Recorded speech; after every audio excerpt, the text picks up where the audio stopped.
Hallo zusammen, Manu Autor ist Autor. Ich habe in meinem Rucksack 4 Funkgeräte dabei, um regional, national und international Hilfe anfordern über Funk. Heute geht es um das Thema Notfunk. Und wenn du Bock hast, mehr darüber zu erfahren, dann bleib unbedingt dran. So, und jetzt wollen wir mal schauen, was ich für Funkgeräte überhaupt dabei habe. Also, mal auspacken, würde ich sagen. Ich habe dabei ein Amateurfunkgerät, 70 cm, 2 Meter Band. Ich bin Funkamateur. Ich habe dabei nochmal ein Amateurfunkgerät mit aber Rega-Funktion, um den Rega-Helikopter anfordern. Dann habe ich einen Elecraft KX2. Das ist ein Kurzwellentransceiver. Mit dem kann ich um die ganze Welt funken, wenn es optimal läuft, und könnte so im Notfall auch von der ganzen Welt aus Hilfe anfordern, wenn das gehen würde und ich das bräuchte. Stay tuned. Ich habe ein PME-Gerät im 70 cm Band, das jeder Mann brauchen kann. Ich habe 2 davon, ich habe jetzt nur mal 1 mitgenommen. Das ist quasi ein CB-Funkgerät und um das geht es natürlich auch im Thema Notfunk. Ja, der Notfunk hat auch so ein bisschen seine romantische Seite, nämlich für alle Technik-Freaks, so wie ich ja auch. Ich bin ja auch ein Technik-Freak. Ich finde die Geräte unheimlich cool, geil. Also mir macht das richtig Spaß. Ich bin ja Funker, CB-Funk und vor allem Amateurfunk lizenziert, habe ein Rufzeichen und für mich ist es immer etwas Geiles. Sorry, aber ja, so ist es. Ja, ich kann mir sehr gut vorstellen, dass viele so ein bisschen die Erwartung haben, wenn du so ein Funkgerät hast und vielleicht noch Prepper bist, dass du dann auf der sicheren Seite bist und dann mit deinen Freunden und Verbündeten kannst kommunizieren im Notfall, zum Beispiel bei einem Blackout oder bei einem Krieg oder bei Unruhe und so weiter. Aber ob das stimmt, das wollen wir jetzt mal miteinander anschauen. Ich tue jetzt auf jeden Fall mal meinen Transceiver anschalten und ich tue gerade mal auf Notfallfrequenz vom Helikopter mich draufschalten. Emergency-Frequenz von der Rega und sonst der Emergency ist programmiert. Ich lasse jetzt den Funk einfach mal so im Hintergrund laufen. Programmiert ist schon mal drin, also die Rega-Frequenz unter Funkkreisen, Funkfreunde sagen wir QRG, ist die Abkürzung für Frequenz. Ist drin, also hören wir mal. Also ich mache jetzt mal da mein Emergency-Notfunk-Rega-Tischli. Falls irgendetwas heute wäre, also notfallmäßig über Heli-Frequenz, hören wir es und das werden wir ziemlich sicher auch. Weil es ist schönes Wetter, sind alle auf der Piste und der Heli wird nonstop fliegen. Also ich denke, wir werden es nachher sicher hören. Es gibt 3 verschiedene Gründe, wieso dass man Notfunk braucht oder Notfunk hat. Und zwar ist es das erste Mal, man braucht selber Hilfe. Wie zum Beispiel können die Rega anfordern über einen Rega-Flugfunk. Oder man agiert als Vermittler, zum Beispiel über Kurzwellen, tut Kommunikation schaffen, wie zum Beispiel momentan in der Ukraine passiert. Da helfen polnische Funkamateure mit einem digitalen Betriebsart, um E-Mails an Verwandte in die Ukraine zu schicken. Quasi als Vermittler. Und das andere wäre, man hilft selber den Leuten. Also man ist quasi ein Anbieter, man hört und unterstützt andere Menschen, die in Not sind. Das sind, würde ich sagen, die 3 Hauptpunkte. In der Regel ist es so, dass Behörden sehr gut organisiert sind und auch mit Funkamateuren, so wie ich, Kontakt haben oder zu Verbänden Kontakt haben. Gerade auch in Gebieten, wo es immer wieder mal zu Unterbrüchen kommt oder zu Stromausfällen kommt, ist es dort eigentlich gang und gäbe, dass Behörden und Funker miteinander zusammenarbeiten. Das Fazit von so Notfunkübungen ist teilweise in der Schweiz ein bisschen ernüchternd, weil es braucht sehr viel Know-how, es braucht sehr viel auch technisches Equipment, um Kommunikation aufrechterhalten. Das kann sie über Richtfunk, über Kurzwellen und so weiter. Aber es gibt sehr viele äußere Faktoren, wie zum Beispiel Störungen auf den Bändern wegen der Sonneneinstrahlung, zum Beispiel wegen dem Sonnenzyklus, was es ein bisschen schwerer macht, das Ganze. So ein CB-Funkgerät wie das kann sich jeder kaufen. Ich schalte das jetzt mal ein. Und ich würde sagen, es ist wahrscheinlich auch etwas sehr Sinnvolles, wenn man ein bisschen vernetzt sein mit anderen Leuten und vielleicht auch im Ernstfall möchte ein Kommunikationsmittel haben. Gerade dann, wenn vielleicht Handy und Telefon und Internet nicht mehr funktioniert. Ich lasse das jetzt einfach mal so laufen, vielleicht höre ja noch jemand, wer weiß. Viele von euch werden wahrscheinlich noch die grossen Antennen kennen auf Kurzwellen, auf dem 11-Meter-Band. Ich war dort auch jahrelang aktiv und bin dort auch so in die ganze Funkszene oder Funkerei hineingekommen. Aber immer noch mega Freude am CB-Funk und Leidenschaft auch. Die Geräte haben eine relativ kleine Sendeleistung von wenigen Milliwatt und die kommen nicht so weit. Wenn man ein bisschen Distanz machen möchte, dann macht das CB-Funkgerät auf Kurzwelle 11-Meter-Band macht jetzt sehr viel Sinn. Es gibt Firmen wie Stabo, Albrecht, President kennen sicher noch viel, Uni kennen viel und es gibt noch ganz viel bei Konrad und so weiter. Eigenmarken, wo man über relativ große Distanzen kann senden auf Kurzwellen. Ja. Da läuft einmal Regen und einmal CB-Funk Kanal 2 PMR auf dem ISM-Band mit kleiner Leistung. Ja. Und das nächste wäre noch das Amateurfunkrelais. Amateurfunkgerät, das ich noch einschalten könnte. Das mache ich doch gerade mal. Und dort schalte ich mich gerade mal auf ein Relais, also auf eine Übermittlungsstation drauf schalten. Es gibt auch sehr viel in der Schweiz, in Deutschland sehr viel. Was ich gerade vorweg sagen muss, ist, man muss eine Amateurfunkprüfung machen. Dann kommt man ein Rufzeichen über, entweder HB3, das ist die Einsteigerlizenz, und dann die grösser ist HB9. Man braucht gewisse technische Kenntnisse und das ist ja gut so, weil es ist ein recht technisch vertieftes Hobby, das man da hat mit Amateurfunk.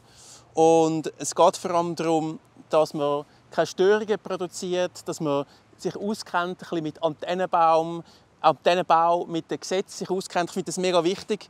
Und das kann ich jedem empfehlen. Eben HB3 Einsteigerlizenz. In Deutschland gibt es auch eine Einsteigerlizenz. Und die lohnt sich richtig. Für mich war es etwas vom schönsten Gefühl, wirklich, wo ich die Amateurfunkprüfung von 24 Jahren bestanden habe. Es war so ein Höhegefühl. Es ist wie Autoprüfung bestehen, Lehrabschlussprüfung bestehen, Amateurfunkprüfung bestehen. Also ich kann euch das mega empfehlen, wenn ihr technisch interessiert sind und ein bisschen mehr über autarke Kommunikation erfahren. Informiert euch mal über Amateurfunk. Dann hat man auch sehr viele Möglichkeiten, um kommunizieren über weitere Distanzen. Ja, der Amateurfunk ist ein sehr technisches Hobby. Man muss ein bisschen ein Technikfreak sein. Es ist nicht einfach so, dass man einfach irgendwie schnell ein Gerät kaufen oder schnell Prüfung machen kann. Das geht nicht. Es braucht ein bisschen Effort, aber wenn man Freude daran hat, zahlt sich das mega aus. Also wirklich, kann ich total bestätigen. Das ist jetzt ein Hobby, das mich seit über über 30 Jahren bin ich auf dem Funk unterwegs, Amateurfunk, seit 23 Jahren ungefähr lizenziert. Mega cooles Hobby, macht richtig Spass. Der Notfunk fängt voll und ganz mit der Vorbereitung an, also eigentlich auch ein bisschen mit dem Prepping, weil der Notfunk an für sich ist extrem technisch und man muss es üben, muss es immer wieder mal ausprobieren und man muss seine Geräte im Griff haben. Es gibt zum Beispiel Notfunk über Sprache, es gibt aber auch Satellitenkommunikation, E-Mails über Kurzwellen. Mal schauen, vielleicht kann ich das euch nachher noch schnell demonstrieren. Das Ganze ist aber recht komplex. Das Ganze ist aber recht komplex, so dass man es einfach immer wieder praktizieren muss, es üben. Und nur wenn die Akkus voll sind und man genau weiß, was man machen muss und auch Kontaktmöglichkeiten hat mit anderen Leuten, dann funktioniert der Notfunk. Okay, mit diesem Equipment ist es jetzt möglich, über mehrere hundert respektive Tausende von Kilometern können kommunizieren über Amateurfunk. Das ist alles ein ultralight portabel Gerät. Das ist der KX2 von Elecraft. Das ist ein Hightech-Gerät, das extra gemacht ist für unterwegs. So, ich das Ganze mal schnell parat machen, mal Strom, Akku rein. Also da schaut man das Gerät auf.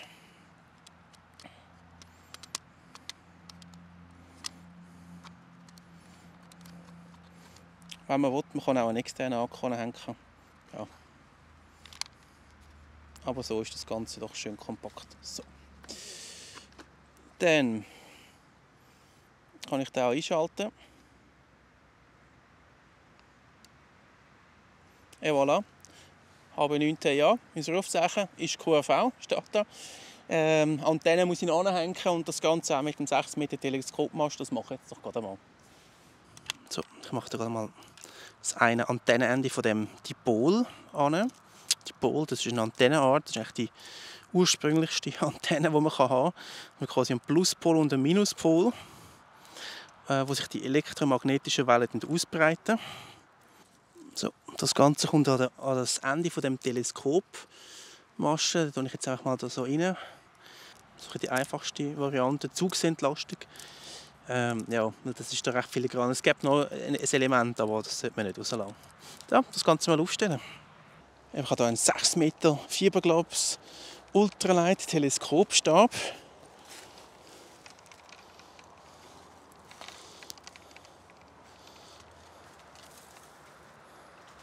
Könnte ich jetzt irgendwo reinstecken. Läuft gerade noch ein QSO, ein Gespräch. Ich tue da den Mast da rein.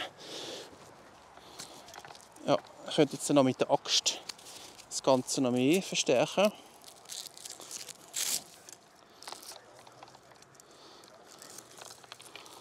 Und reinschlagen. Das mache ich jetzt aber nicht, weil da unten hat es noch andere Leute. Und ich bin ja heute ein bisschen stealth unterwegs. Okay, funktioniert schon mal recht gut. Es braucht ein Klettband langt. Ich kann da... Ich stelle mal den Funk ab.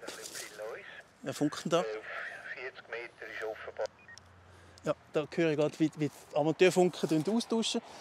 Also das ist jetzt das andere Ende von dem 6 Meter Antennenkabel. Das ist einfach eins. Es braucht immer zwei. Es braucht das Plus und das Minus.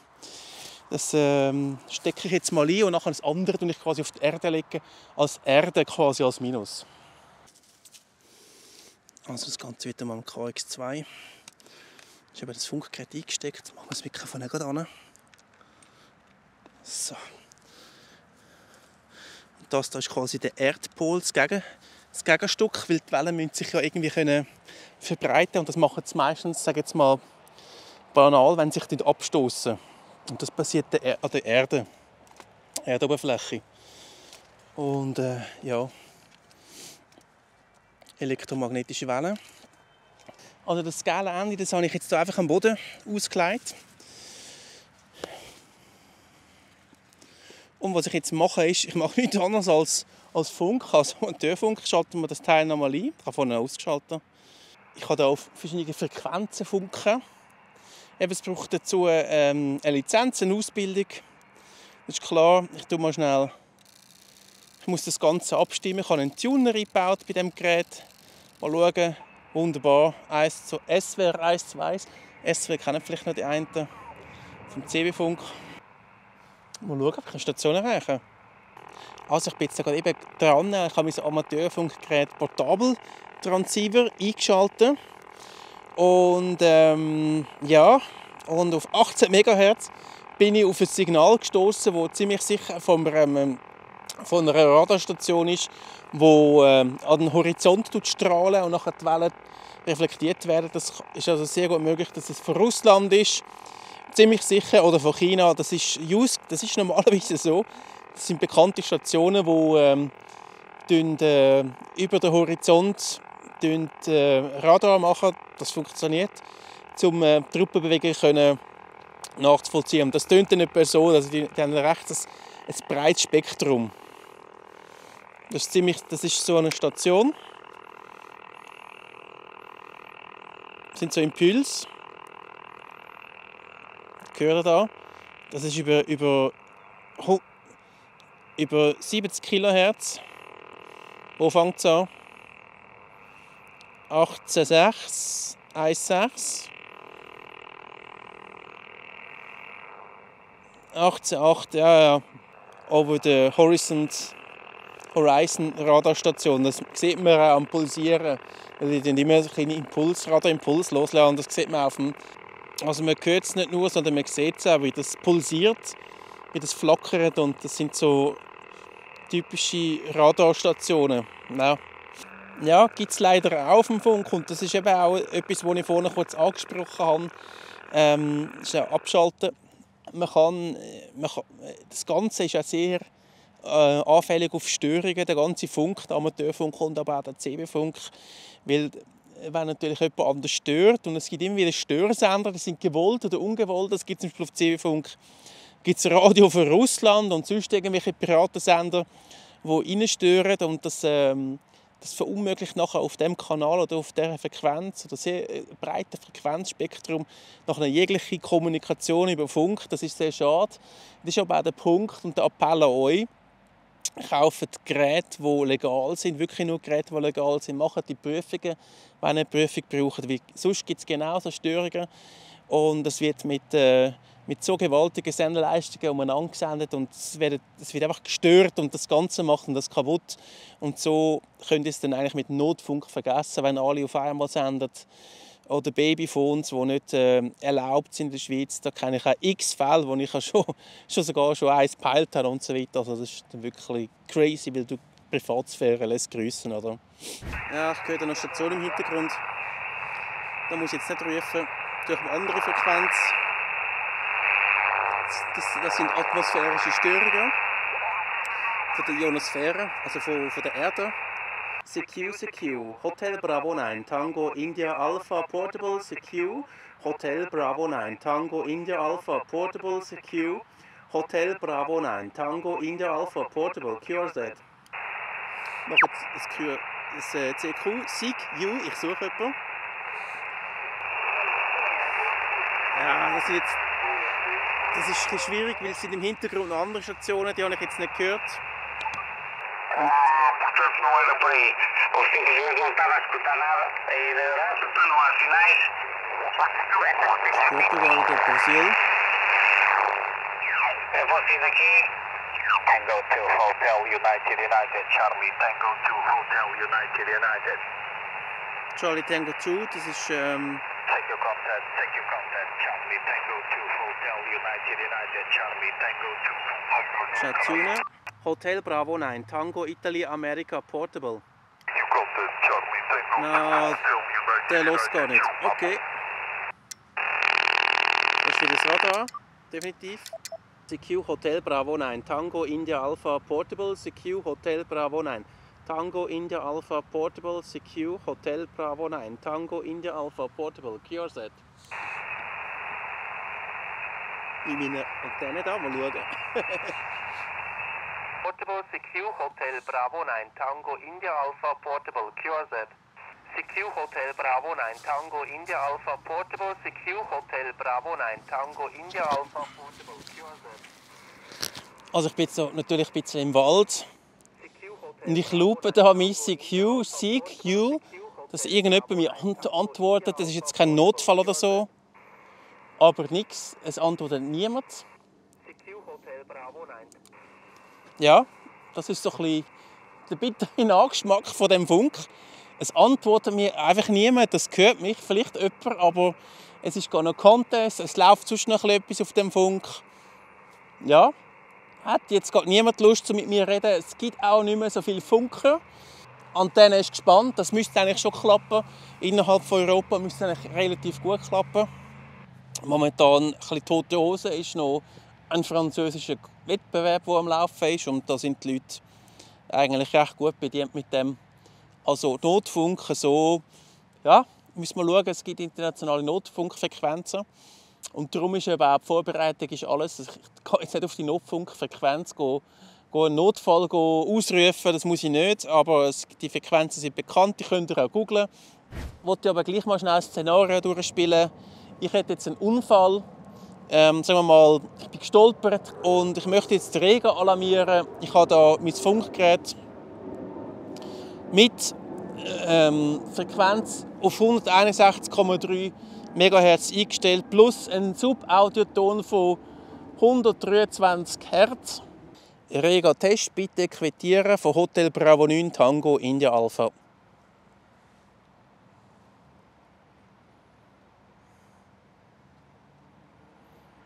Rega Notfunktest Hotel Bravo 9 Tango India Alpha. Aber niemand antwortet. Es macht halt nicht blub, und das müsste es eben eigentlich. Und irgendjemand lässt da sicher zu. Bin davon überzeugt. 100%. Ich höre auch viel dazu. Es tut mich jetzt gerade selber, ehrlich gesagt. Vielleicht ist das Gerät nicht, vielleicht lange es nicht. Vielleicht braucht man wirklich den Selektivruf auch noch dazu. Zu diesen 123 Hertz. Wer das besser weiss und wer jetzt bei der Rega arbeitet, schreibt es unten in den Kommentaren rein. Ja, aber keine Antwort. Rega, bitte antworten. Radiocheck von Hotel Bravo 9 Tango India Alpha. Offiziell kann es nicht mehr sein. Stimmt alles, eingestellt. Die Frequenz stimmt. 161,3 plus 123 Hertz Subton. Keine Antwort. Liegt es bei mir? Ja, ernüchternd. Auch ein Stück weit frustrierend, weil ich hätte gedacht, dass es funktioniert. Mit dem Rega Notfunk, dass mir jemand antwortet. Es ist gar nicht die Frage, ob mich jemand gehört hat. Es hat mich 100% gehört. Aber weil ich das jetzt als Amateurfunker gemacht habe und kein automatisches Selektivrufsystem hatte, das blub macht, hat wahrscheinlich einfach die Rega-Zentrale gefunden, sie tut mir nicht antworten. Das muss sie natürlich auch nicht. Im Notfall wäre ich jetzt gleich froh gewesen, um das zu testen. Ich habe das Requirement so weit eingehalten, mal abgesehen von dem 2-Ton-Selektiv, aber jetzt haben wir mal so ein bisschen gesehen. Ich habe jetzt mal ein bisschen Notfunk versucht durchzuspielen. Heute hat nichts funktioniert. Es ist Sonntag, es sind sehr viele Menschen auf dem Funk unterwegs. Es ist nicht so, dass jetzt niemand umeinander wäre. Also es hat heute sehr viele Leute gehabt. Es ist zwar noch Contest, es sind andere Interessen. Und wenn ich jetzt einen Notfall habe, dann hätte ich jetzt heute nicht so viel gehört gehabt. Das ist ja so. Darum mein Votum an euch auch, wenn es um Notfunk geht, die Vorbereitung ist alles. Ich habe jetzt mit niemandem abgemacht, zum Kommunizieren. Hätte ich das gemacht, hätte ich definitiv in Europa mit jemandem reden können. Das wäre sehr gut gegangen. Die Frage ist, mit wem wollte ich denn überhaupt reden in Europa? Ich meine, ein random Gespräch ist cool, ist geil. Aber wenn es um Hilfe geht und so, dann muss man wirklich, da braucht es einfach eine gewisse Routine, da braucht es Kontakte, die warm sind, wo man immer wieder kontaktiert, wo man immer wieder mal ausprobiert und testet. Freunde, es braucht Freunde. Es braucht Freunde auf dem Funk und es braucht Freunde auch sonst als Nachbarn. Und ich denke, die beste Vorbereitung ist, wenn man es gut hat mit den Nachbarn, die einmal aushelfen können, die einmal einen Stromgenerator oder whatever anstellen oder wir als affine Prepping-Funker-Leute können das wahrscheinlich noch am besten. Wenn wir den Leuten helfen, dann helfen sie uns auch. Ich denke, das ist mein Fazit und das ist nicht nur heute mein Fazit, sondern das ist schon mein Fazit seit Monaten hinweg. Kontakt zu den Leuten schaffen, sicher nicht zu fest abschotten. Das ist mega wichtig. Auch gerade alle Prepper, preppet. Aber preppet noch mit für eure Freunde, für eure Kollegen. Noch ein bisschen Wasser mehr, noch ein bisschen Entkeimungstabletten noch ein bisschen mehr. Ja, und so schafft man sich Freunde und die helfen dann einem im Notfall. Ob es über den Funk klappt wie jetzt, es hat bei mir nicht funktioniert. Wäre jemand anders auch noch im Wald gewesen, ein paar Kilometer weiter, hätte das funktioniert. Aber was? Und dann? Wegen dem habe ich ja noch nicht gegessen. Also von dem her ist es immer so in Relationen zu sehen. Mit Flugfunk und Rega und so ist klar, ist eine andere Geschichte. Die haben mir jetzt nicht geantwortet. Aus welchen Gründen auch immer. Ja, das ist jetzt so. Ja. Aber der Notfunk hat definitiv seine Berechtigung. Und ja, wenn ich euch jetzt einen Tipp zum Schluss noch abgeben soll, ein Fazit. Ja, wenn du als Funker oder als Funkinteressierter, sagen wir Notfunkinteressierter, möchtest dich vorbereiten, was du machen sollst. Ich empfehle dir, kauf dir ein CB-Funkgerät auf Kurzwelle. Das ist auf 27 MHz, 11 Meter lange Welle. Kauf dir eine Antenne dazu, vielleicht nicht nur ein kleines Handy, sondern noch eine Antenne fürs Auto oder für die Heime.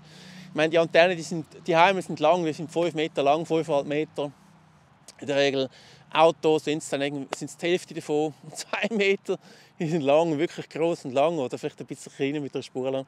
Ihr wisst, was ich meine, alle Funken 73 von Bushcraft 79. Aber ich glaube, das ist fast das Beste. Weil dort könnt ihr Freundschaften könnt ihr pflegen, könnt sie aufrechterhalten. Und wenn die Freundschaften nicht da sind, so wie bei mir, kann ich ganz ehrlich sagen, auf dem Funk, dann funktioniert es eben nicht. Also, wenn du dich für Notfunk interessierst, schau, dass du deine Connections hast zu deinen Leuten, die immer wieder mal auf dem Funk sind. Ich habe auch meine Connections, ich kann über das Relais und so weiter, ich kann Hilfe anfordern und die Leute helfen mir. Man unterstützt sich auf dem Funk und auf dem Amateurfunk auch sehr, sehr stark. Auch wenn irgendjemand ein Problem hat, dann wird geholfen. Aber einfach mal so in die Welt rausplagieren, «Hallo, ist jemand da? Hilf mir!» Das ist schon sehr tageszeitabhängig, oder? Ja.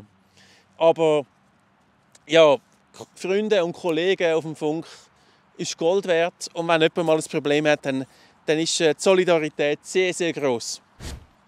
Stay tuned, es wird noch ganz viele Videos darüber geben. Auf jeden Fall. Macht's gut. Ciao zusammen mit Manu Outdoor. Danke, bist du dabei gewesen. Ist cool gewesen. Hat mir Spass gemacht, weil es wirklich ein Thema, das mich mega interessiert. Und da kann ich einfach relativ frei raus schwätzen. So, ciao zusammen.